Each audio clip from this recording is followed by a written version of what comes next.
Agora na Rádio Câmara, O Seu Direito, um programa voltado para assuntos do judiciário e da advocacia, onde advogados, magistrados, promotores comentam e orientam temas relacionados ao seu direito e à nossa legislação. Apresentação, Sami Chagas. O Seu Direito.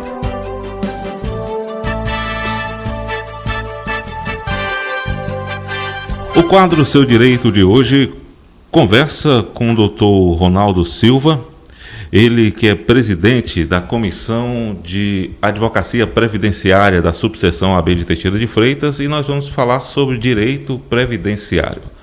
Doutor, a princípio, o que é direito previdenciário ou o que é previdência?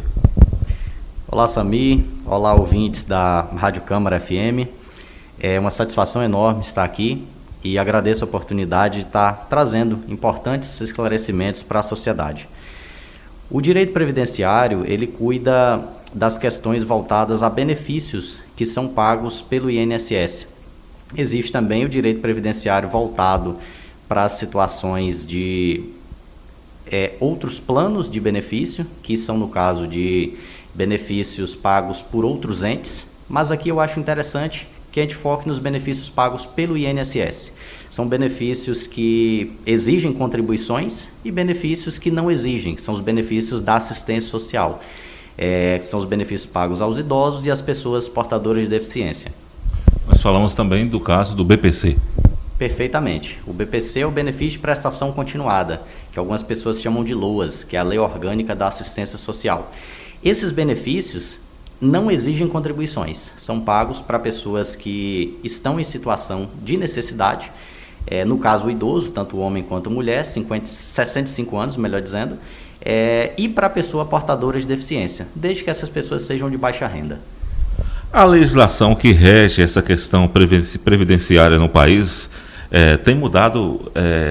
Mensalmente a gente vê mudanças na legislação e continua mudando.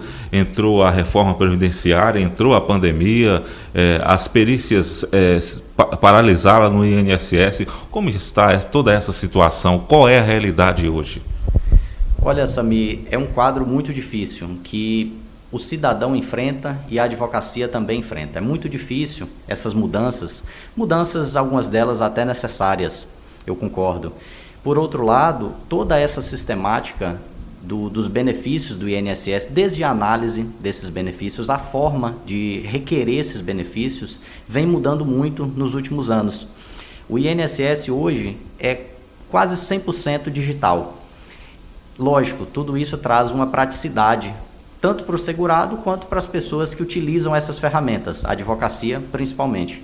Por outro lado, o cidadão ele não tem conhecimento dessas ferramentas. Essas ferramentas, as próprias ferramentas são modificadas, os ícones, os nomes, as nomenclaturas e a própria lei que gira em torno da Previdência. Teve a reforma da Previdência, decretos, as próprias normas internas do INSS, memorandos, os regimentos internos, as instruções normativas. Então, para a sociedade, é muito difícil que o cidadão entenda, de fato, qual é o seu direito, que o cidadão busque o seu direito e consiga.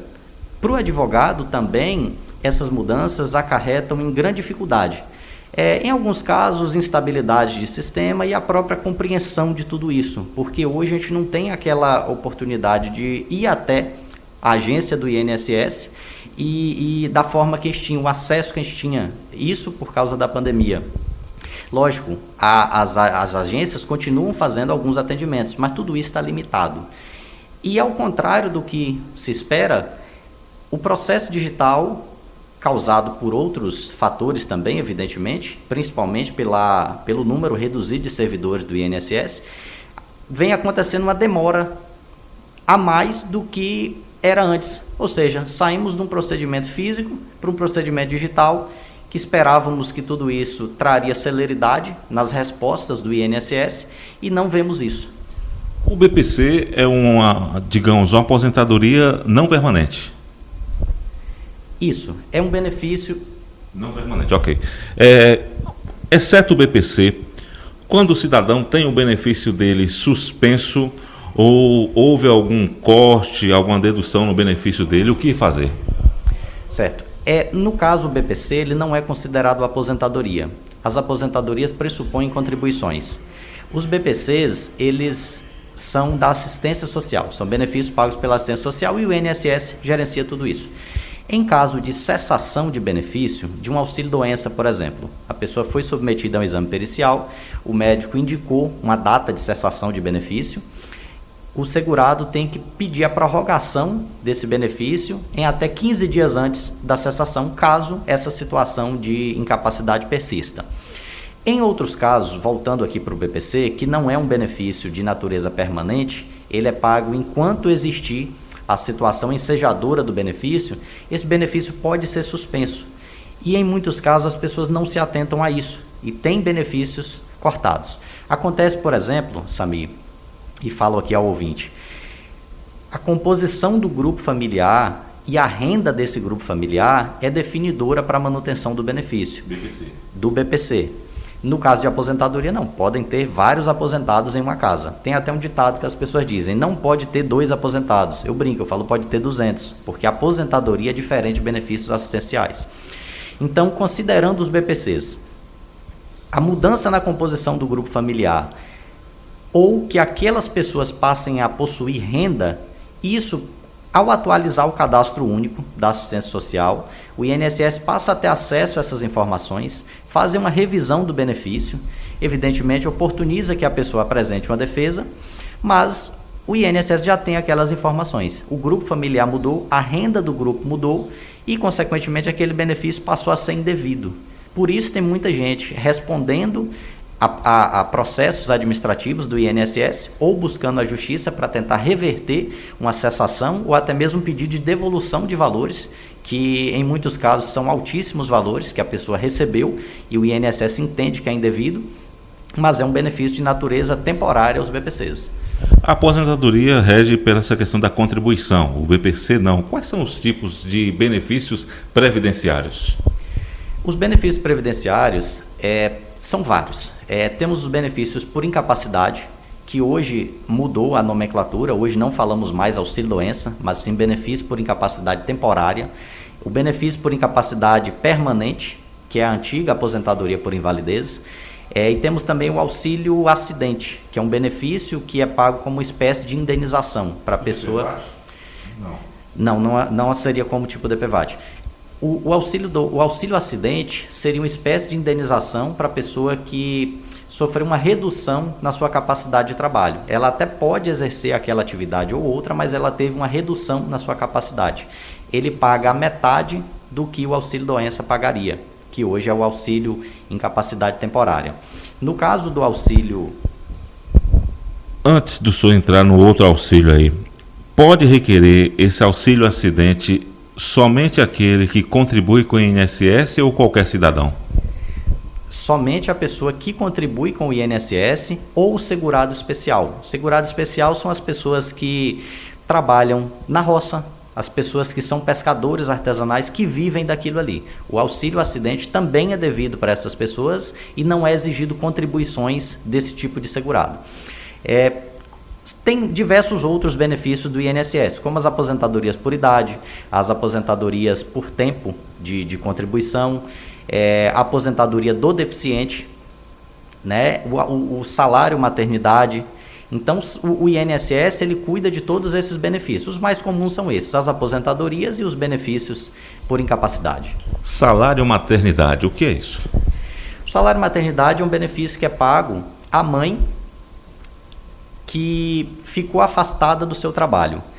É pago pelo próprio patrão para as pessoas que são empregadas e pago pelo INSS para as pessoas que são segurados especiais. No caso dos segurados especiais, Samir, tem uma particularidade que o segurado especial ele tem que se afastar da atividade. Ou seja, se aquela mãe teve o filho e não se afastou da atividade, ela não tem direito ao benefício.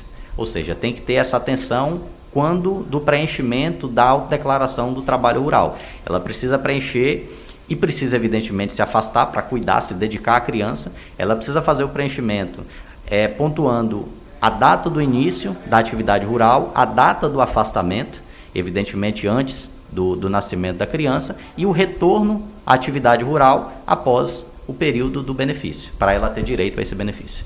Existe uma discussão no Congresso Nacional, uma discussão em Brasília a respeito de quantas aposentadorias o cidadão pode ter, e se pode ter uma, duas, três, quatro, cinco aposentadorias. Como é essa realidade? No caso da quantidade de aposentadorias, esses temas eles vêm sendo discutidos. O segurado, ele pode sim ter 2 aposentadorias, desde que ele contribua para regimes de previdência diferentes. Por exemplo, o servidor do Estado da Bahia. O Estado da Bahia, nesse caso, tem um regime próprio de previdência. É o que chamamos de isso, é o RPPS, Regime Próprio de Previdência Social. É o FUNPREV. E tem um antigo, o BAPREV, se não estou enganado. Então, o servidor do Estado da Bahia, ele pode conseguir uma aposentadoria, só que ele pode conseguir uma aposentadoria também pelo INSS, caso ele preencha os requisitos para uma outra aposentadoria. Também tem iniciativa privada, igual o Bradesco vende. Perfeito, perfeito. Existem outros planos de previdência privada. Nesse caso, a pessoa ela pode sim, respondendo objetivamente sua pergunta, ter 2 aposentadorias.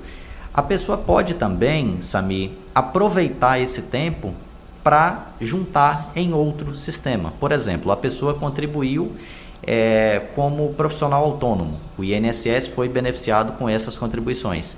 Só que esse tempo não foi suficiente para alcançar uma aposentadoria. Averbar. Isso, a pessoa pode averbar esse tempo junto ao Estado da Bahia, por exemplo, para conseguir uma aposentadoria. Tem o que chama de compensação de contribuições no caso aí. Voltando um pouco lá atrás a respeito do auxílio maternidade, o senhor falou alguma coisa que está na legislação. Perfeito. O salário maternidade, como eu disse, no caso das pessoas que são empregadas, o próprio patrão paga esse benefício para a sua empregada, só que ele tem a restituição do INSS. Diferentemente do caso das seguradas especiais, trabalhadoras rurais ou pescadoras, que no caso é o próprio INSS que paga diretamente. Nesse período de pandemia, estamos caminhando aí para mais de 2 anos ou para 2 anos, muitas pessoas ficaram impossibilitadas de trabalhar e precisaram usar o serviço do INSS. Só que parou tudo. Parou o INSS, parou o judiciário. Como está sendo essa loucura toda? Olha, Samir, a palavra não é outra. Está muito difícil trabalhar nesse ramo do direito previdenciário e está mais difícil ainda para o cidadão, para o segurado, que contribuiu para ter acesso àqueles direitos e experimenta uma relevante demora para a entrega da sua solicitação. Em alguns casos, para você ter uma ideia, é necessário que o advogado entre com mandado de segurança para que o juiz obrigue o INSS a concluir uma análise. Existem casos, Samir, para você ter uma ideia, que o benefício já foi submetido, o segurado já foi submetido a, por exemplo, um exame pericial. O requerente já passou por essa fase de perícia, já passou pela fase de avaliação social, ou seja, está faltando a conclusão do INSS, são benefícios que ficam parados. Obriga o cidadão a procurar um advogado para entrar com mandado de segurança para que o juiz obrigue que o INSS simplesmente conclua. E aquela conclusão não significa deferimento. Aquela conclusão significa que o INSS vai dar uma definição. Pode vir um não, depois de tanta demora. O judiciário não é diferente. Continuamos com a Justiça Federal fechada, em que pesa os inúmeros pleitos da advocacia. Hoje, as audiências estão sendo feitas remotamente. Observamos aqui, eu deixo o registro, o empenho dos servidores em fazer com que tudo funcione, apesar das limitações impostas pela pandemia. Mas em uma audiência, por exemplo, em que testemunhas são ouvidas, que as partes são ouvidas, o olho no olho é muito importante. A forma de expressar a verdade do segurado, das suas testemunhas, tudo isso, via videochamada, dá para ser feito, mas não é a mesma coisa, e isso faz falta. Para que você, ouvinte, entenda, hoje a Justiça Federal ainda continua fechada. Gravamos esta conversa com o doutor no dia 5 de novembro de 2021. Doutor, quem tem alguma dúvida, quer requerer aposentadoria, qual o caminho que ela deve procurar? Olha, Samir, o próprio segurado, pode fazer o seu requerimento. Ele não é obrigado a procurar um advogado ou uma pessoa que tenha essa expertise. Só que é o seguinte, as coisas são extremamente complexas, as fórmulas de cálculos de benefícios são complexas. Hoje existe um aplicativo chamado Meu INSS, pode ser utilizado pelo celular, pelo computador, a pessoa faz o seu cadastro e ali mesmo pode fazer o requerimento. A pessoa pode sim ter êxito no seu requerimento, mas o recomendado é que se busque um profissional, advogado, atuante na área da Previdência, para que seja feita uma análise prévia, principalmente de valores de benefícios, revisão de tempo de contribuição, porque, observe, a pessoa faz um requerimento junto ao INSS. O INSS vai analisar aquilo que existe no sistema ou aquilo que foi apresentado. O segurado pode, por exemplo, esquecer de juntar alguma coisa, uma carteira de trabalho, por exemplo, ou qualquer outro documento que venha comprovar um vínculo que ele possuiu. Ou seja, a falta desse vínculo vai fazer com que ele não consiga um benefício ou que ele consiga com um valor menor. Então, a análise prévia do benefício é importantíssima. A orientação é que o segurado procure um profissional que tenha conhecimento no ramo da Previdência para que faça essa análise e, consequentemente, faça o requerimento do benefício. Mas eu repito, o próprio segurado ele pode fazer isso diretamente nas plataformas do INSS, que é o aplicativo Meu INSS ou via site. O Seu Direito conversou com o Dr. Ronaldo Silva, advogado, presidente da Comissão de Advocacia Previdenciária da OAB Subseção de Teixeira de Freitas. Doutor, muito obrigado por sua participação aqui no quadro O Seu Direito. Eu agradeço a minha oportunidade de utilizar os microfones da Rádio Câmara e falar para a sociedade, para o seu público, e principalmente esse assunto que é de extrema relevância para toda a sociedade. Deixo aqui o abraço aos ouvintes, aos colegas advogados, à nossa diretoria da subseção e nos colocamos à disposição.